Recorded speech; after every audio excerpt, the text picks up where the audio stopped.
হজরত শাহজালাল আন্তর্জাতিক বিমানবন্দরে দুবাই থেকে আসা বিমান বাংলাদেশ এয়ারলাইন্সের একটি ফ্লাইটের কার্গো হোল্ডের টয়লেট প্যানেল থেকে ১৫৩টি স্বর্ণের বার উদ্ধার করা হয়েছে। গত ২৮ মার্চ রাতে BG348 ফ্লাইটটি অবতরণের পর গোপন সংবাদের ভিত্তিতে এভিয়েশন সিকিউরিটি ও গোয়েন্দা সংস্থাগুলো এই যৌথ অভিযান পরিচালনা করে। বিমানের কারিগরি দলের সহায়তায় কার্গো হোল্ডের ভেতরে অত্যন্ত সুকৌশলে সাদা কাপড়ে মোড়ানো অবস্থায় লুকানো এই বিপুল পরিমাণ স্বর্ণের সন্ধান মেলে। উদ্ধারকৃত ১৭.৭৮৪ কেজি ওজনের এই স্বর্ণের বারগুলোর বর্তমান বাজারমূল্য প্রায় ৩৮ কোটি টাকা বলে জানিয়েছে সংশ্লিষ্ট কর্তৃপক্ষ। জব্দ করা প্রতিটি স্বর্ণের বারের ওজন ১১৬ গ্রাম। উদ্ধারকৃত এই বিশাল চালানটি বিধি মোতাবেক বিমানবন্দর কাস্টমস কর্তৃপক্ষের কাছে হস্তান্তর করা হয়েছে। এই চোরাচালানের সঙ্গে জড়িতদের শনাক্ত করতে এবং নেপথ্যের চক্রটিকে খুঁজে বের করতে ইতিমধ্যে বিস্তারিত তদন্ত কার্যক্রম শুরু করেছে গোয়েন্দা সংস্থাগুলো।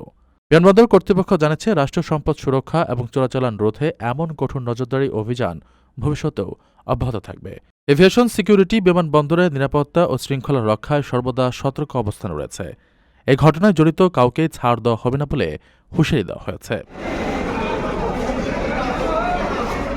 আপনার স্বপ্নগুলো আকাশ ছুবে প্রবাসীর হেলিকপ্টারের মাধ্যমে। বিয়ে, জন্মদিন অথবা যে কোনো বিশেষ প্রয়োজনে হেলিকপ্টার ভাড়া করতে যোগাযোগ করুন স্ক্রিনে দেয়া নাম্বারে। প্রবাসীর হেলিকপ্টার, নিরাপদ ও সাশ্রয়ী বাহনের বিশ্বস্ত নাম।